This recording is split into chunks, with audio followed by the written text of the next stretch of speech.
हरिओम। मैं आचार्य श्रीकांत शर्मा आप सभी को श्री एस्ट्रोलॉजी वर्ल्ड चैनल पे स्वागत करता हूं। आज का विषय रत्नों से लेकर के है।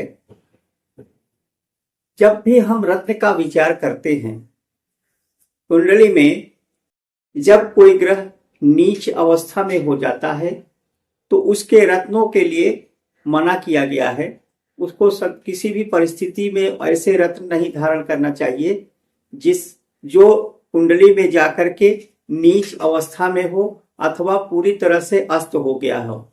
तो उसके विकल्प के रूप में आज हम आपको कुछ ऐसे रत्न बताएंगे जिसको यदि कोई ग्रह हमारा अस्त है तो उसके विपरीत रत्न धारण करके हम उस ग्रह से संबंधित तत्वों को मजबूत करके अपने जीवन में उसका उपयोग कर सकते हैं। आज हम शरीर के जिस प्रकार से एक डॉक्टर या एक दवा का जब निर्माण होता है, रोगों का जब उपचार के लिए कोई दवाई का आविष्कार किया जाता है तो उस समय उसके उपचार के लिए हम सबसे छोटी इकाई सेल पर काम करते हैं, कोशिका पे काम किया जाता है। जैसे शरीर का सबसे छोटा इकाई सेल होता है, उसी प्रकार से आज हम ग्रहों के सबसे छोटी इकाई नक्षत्रों पे काम करेंगे। नक्षत्र बेस पे आप जब जाकर देखोगे तो आपको रिजल्ट अच्छी तरह से पता चल जाएगा कौन सा ग्रह किस नक्षत्र में जाकर के उच्च का होता है। जैसे मान लो यदि आपकी कुंडली में सूर्य, तो मैं आपको कुछ ऐसे सिद्धांत प्रस्तुत कर रहा हूं जिसको आप देख करके भली भांति समझ सकते हो और उसका उपयोग करके आप रत्नों को धारण कर सकते हो। आज का जो विषय है हमारा नीच ग्रहों के लिए रत्नों का विचार कैसे करें, इस पर हम विस्तार से चर्चा करेंगे। देखिए, हम सभी जानते हैं कि सूर्य मेष राशि में उच्च का होता है। सूर्य जब 0 डिग्री से लेके 10 डिग्री के बीच होता है तो परमोच्च होता है। मेष राशि में 0 से 10 डिग्री हमारा अश्विनी नक्षत्र में आता है। तो अश्विनी नक्षत्र के स्वामी केतु देव हैं। तो यदि सूर्य कुंडली में नीच अवस्था में हो या पीड़ित अवस्था में हो तो हम सूर्य का रत्न नहीं धारण कर सकते, क्योंकि ऐसा बताया जाता है कि यदि सूर्य नीच का हो तो उसका रत्न किसी भी परिस्थिति में धारण नहीं करना चाहिए। तो उसके विकल्प में हम केतु का रत्न धारण करके सूर्य के कमजोर स्थिति को स्ट्रॉन्ग बना सकते हैं। जैसे कुंडली में यदि हमारा सूर्य नीच का होकर के बैठा है तो अब विकल्प ये होगा कि हम यहां पर मेष लग्न में सूर्य हमारा योग कारक है, क्योंकि यहां पर पंचम भाव का स्वामी सूर्य देव हैं। तो हम हमारी सूर्य जो है नीच का होकर के तुला राशि में, जैसा हम सभी जानते हैं, तुला में सूर्य नीच का होता है और इसके विकल्प में पंचम भाव का हानि करेगा। यदि पंचमेश नीच का हो गया तो पंचम भाव का हानि करेगा। पांचवें भाव के हानि के लिए पांचवें भाव से हम संतान का विचार करते हैं तो संतान में प्राप्ति में बाधा आएगी। संतान यदि उत्पन्न होता है तो उसके स्वास्थ्य में भी कमी आएगी। फिर सप्तम भाव में सूर्य नीच का होके बैठा है तो 7वें भाव का हानि करेगा। 7वें भाव से पार्टनरशिप का विचार किया जाता है, पत्नी का विचार किया जाता है या दाम्पत्य जीवन का विचार किया जाता है। तो वैवाहिक जीवन में विघ्न बाधाएं उत्पन्न करेगा, क्योंकि सप्तम में बैठा नीच का सूर्य अलगावकारी ग्रह है। सूर्य अलगावकारी करेगा, विच्छेदन करेगा, तलाक आदि का कारण बनेगा। सूर्य नीच का जहां जहां उसकी दृष्टि जाएगी तो इसका लग्न पे दृष्टि जा रही है तो लग्न पर भी, स्वास्थ्य पर भी बुरा प्रभाव पड़ेगा। सूर्य जैसा आत्मा का कारक होता है, आत्मबल में कमी आएगी, व्यक्ति के अंदर साहस की कमी आएगी, कोई भी काम करने जाएगा तो उसके साहस में कमी आएगी। तो मेष लग्न के जातक के लिए अब इस परिस्थिति में हमें सूर्य को स्ट्रॉन्ग करना जरूरी है। हम सूर्य का रत्न धारण नहीं कर सकते क्योंकि सूर्य हमारा यहाँ पे नीच का है। तो इस परिस्थिति में हम केतु के रत्न, अगर केतु हमारा केंद्र, ये हमारा केंद्र है, 1 2 3 4, ये केंद्र और त्रिकोण भाव, नवा, पांचवा और नवा भाव त्रिकोण भाव होता है। यदि केतु इन भावों में बैठे हों तो आप केतु के रत्न लहसुनिया धारण करके सूर्य के निजता में कमी ला सकते हैं। उसी प्रकार से यदि कुंडली में चंद्र हमारा जानते हैं, चंद्र यहां पे बैठा है और नीच राशि में हो गया, क्योंकि वृश्चिक राशि में चंद्रमा नीच का होता है। यदि चंद्रमा नीच का है तो इस परिस्थिति में हम क्या करेंगे, क्योंकि चंद्रमा हमारा चतुर्थ भाव का कारक है, चंद्रमा माता का कारक है, माता के स्वास्थ्य में कमी आएगी। चतुर्थ भाव से हम प्रारंभिक शिक्षा का विचार करते हैं, हमारे एजुकेशन में विचार आएगा। चंद्रमा से हम मन का विचार करते हैं, मानसिक विकृति उत्पन्न होगी, मानसिक तनाव होगा, डिप्रेशन होगा। उसके लिए हमें चंद्रमा को स्ट्रॉन्ग करना पड़ेगा। चतुर्थ भाव घर का भाव होता है, सुख का होता है, सुख में कमी आएगी, वैवाहिक जीवन में कमी आएगी, क्योंकि चतुर्थ से सप्तम से दसम जो है चतुर्थ भाव है, उसमें कमी आएगा। उस कमी को दूर करने के लिए हमें चंद्रमा के रत्न धारण करना चाहिए। तो चंद्रमा हमारा नीच का हो गया है, अष्टम का चंद्रमा, अष्टम भाव में चंद्रमा बैठ जाता है तो अल्प आयु बना देता है।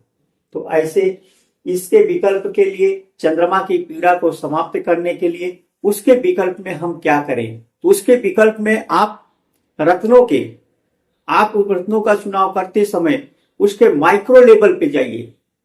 किसी भी चीज का जब माइक्रो लेवल पे हम उसका एनालिसिस करते हैं तो उसके लिए हमें उसके जैसे शरीर का अगर किसी प्रकार का कोई मेडिसिन बनाते हैं तो वैज्ञानिक लोग उसके सेल का स्टडी करते हैं, मनुष्य के शरीर के सेल का स्टडी करते हैं। उसी प्रकार से हमें कुंडली में जब भी ग्रहों का डीप स्टडी करना है तो हमको उसके नक्षत्रों पे जाना चाहिए। तो यहाँ पर हम नक्षत्र बेस पे जब जाएंगे तो हम जानते हैं चंद्रमा वृषभ राशि में उच्च का हो जाता है। वृषभ राशि में उच्च का होता है 0 डिग्री से लेकर 3 डिग्री तक ही उच्च का होता है। उसके बाद वह जो है मूल त्रिकोण राशि का हो जाता है और फिर स्वराशि का होता है। तो इतने डिग्री के बीच में या इतने डिग्री पे है तो उसको हम देखते हैं 0 से 3 डिग्री वो कृतिका नक्षत्र में होता है। अब कृतिका के स्वामी सूर्य देव होते हैं, सूर्य के लिए मालिक। तो यहाँ पर अगर चंद्रमा नीच का होके बैठा हुआ है तो ऐसे व्यक्ति यदि मालिक धारण करेगा तो चंद्रमा की नीचता में कमी आएगा, उसके आयु में वृद्धि होगा, चंद्रमा स्ट्रांग हो जाएगा। इसी तरह से मंगल, अब मंगल के लिए हम जानते हैं मंगल मकर राशि में उच्च का होता है, 0 डिग्री से 28 डिग्री के बीच में वह उच्च का होता है। तो ये हमारा धनिष्ठा नक्षत्र में आ जाता है, 28 डिग्री हमारा धनिष्ठा नक्षत्र में आता है। तो ये मंगल की राशि हुई। तो इसका जो है धनिष्ठा के स्वामी मंगल ही हुए, तो मंगल ही हुए। तो यहाँ पर हम मंगल अगर यहाँ पर नीच का होके बैठा है, मंगल जो है यहाँ पर नीच का होके, कर्क में मंगल नीच का हो जाता है, यहाँ नीच का होके बैठा है। अब मंगल नीच का है, चतुर्थ भाव में मंगल, जैसे हम जानते हैं मंगल भूमि का कारक होता है। तो चतुर्थ भाव में मंगल यदि नीच का है तो व्यक्ति जमीन जायदाद प्राप्त नहीं कर पाता। यदि वो प्रॉपर्टी से रिलेटेड काम करता है तो उसमें भी उसे जो है विघ्न बाधाएं आती है। उसको खुद के घर बनाने में बहुत समय लगता है, उसका खुद का घर बन नहीं पाता। चतुर्थ भाव से हम गाड़ी वाहन का विचार करते हैं, वहां पर भी मंगल है। मंगल जो है तो मंगल से रिलेटेड मंगल इंजन आदि का कारक है। तो ऐसे व्यक्ति किसी प्रकार का मशीनरी से रिलेटेड काम करता है तो उसके जो है मशीन में कमी आती है, बार बार उसकी मशीनें बिगड़ जाती हैं। तो ऐसे के लिए हमें क्या करना चाहिए?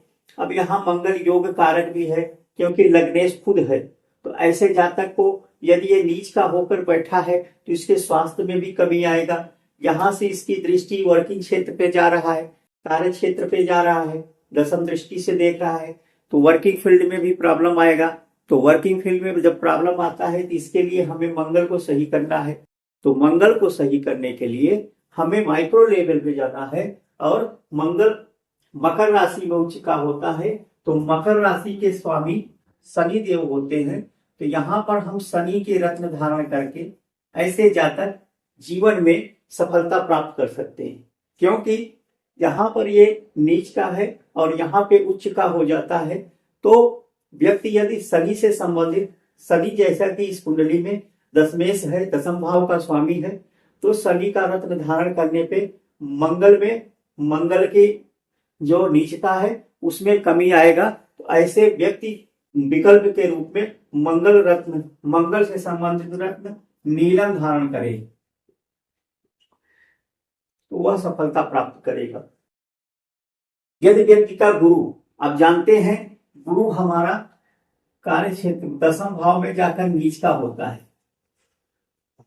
गुरु यदि नीच का हो गया तो व्यक्ति का दसम भाव में यदि नीच का होकर बैठा है, या जिस भी भाव में कोई भी राशि हो, यदि जिस भाव में नीच का है उस भाव के कारकत्वों में कमी लाता है।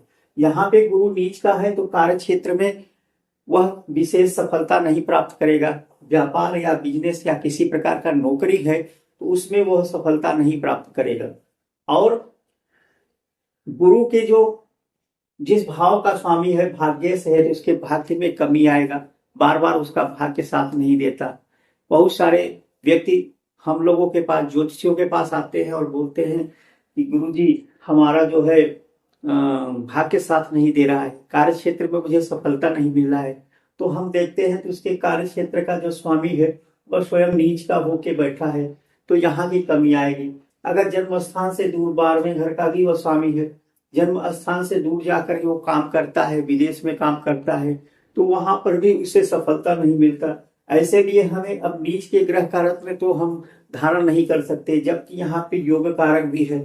तो ऐसे व्यक्ति के लिए हम सजेस्ट करेंगे माइक्रो लेवल पे जाकर के उसको देखें। गुरु कर्क राशि में उच्च का होता है 0 से 5 डिग्री, तो कर्क राशि 0 से 5 डिग्री पुष्य नक्षत्र आता है, और पुष्य नक्षत्र के स्वामी शनिदेव हैं। शनि के लिए व्यक्ति नीलम रत्न धारण करे तो वह व्यक्ति निश्चित ही कार्य क्षेत्र में सफल होगा। जिसका भी गुरु नीच का है, नीच गुरु वाले नीलम धारण कर सकते हैं। शुक्र जिसका नीच हो, शुक्र नीच के लिए मीन, जैसा कि शुक्र मीन में जाके शुक्र उच्च का होता है, उसके स्वामी वह रेवती नक्षत्र में 27 डिग्री पर वह उच्च का होता है। 27 डिग्री रेवती नक्षत्र में आता है, वो बुध है, और बुध के रत्न पन्ना धारण करे। शुक्र जिसका नीच का है, शुक्र यहाँ छठे भाव में बैठता है, शुक्र यहाँ पे नीच का होता है। अब जैसे हम जानते हैं शुक्र यदि नीच का है तो व्यक्ति का वैवाहिक जीवन, क्योंकि शुक्र का रिलेशन, शुक्र हमारे विवाह का मुख्य कारक ग्रह है, वह मेल हो या फीमेल हो, दोनों के लिए शुक्र सप्तम भाव के स्वामी होते हैं। सप्तम भाव का स्वामी यदि नीच का होके बैठता है तो वैवाहिक जीवन में कमी आता है, लड़ाई झगड़े होते हैं, वह सदैव एक दूसरे से लड़ते रहते हैं, अलग भी करा देता है। तो ऐसे शुक्र हो तो उस रेवती नक्षत्र में वह उच्च का होता है, बुध का रत्न पन्ना धारण करे। किसी व्यक्ति का शनि यदि तुला राशि में, शनि यहाँ पर नीच का हो जाए, शनि नीच का है, शनि यदि नीच का है तो स्वास्थ्य में व्यक्ति का पहली बात शारीरिक रूप से वह उसका स्वास्थ्य अच्छा नहीं रहेगा। फिर इनकी जहां जहां दृष्टि जाती है, तीसरे में दृष्टि जा रही है, सप्तम में दृष्टि जा रही है और दसम में दृष्टि जा रही है, तो नीच का शनि का दृष्टि जिन जिन भावों पे जाएगा उस भाव में कमी लाएगा। तो शनि की नीचता को दूर करने के लिए हम क्या करेंगे, स्वाति नक्षत्र में शनि जो है उच्च का होता है, तो स्वाति के स्वामी राहु हैं, तो शनि नीच का है, तो ऐसे व्यक्ति को राहु का रत्न गोमेद धारण करके व्यक्ति जीवन में सफल हो सकता है। ये हमने यहाँ पर माइक्रो लेवल पे आपको करके दिखाया है। किसी प्रकार का कोई प्रश्न है तो आप हमारे कमेंट में जाकर के प्रश्नों का उत्तर प्राप्त कर सकते हैं, तथा हमारा मोबाइल नंबर भी दिया है। मोबाइल नंबर पर भी आप फोन करके मुझे डायरेक्ट सलाह ले सकते हैं।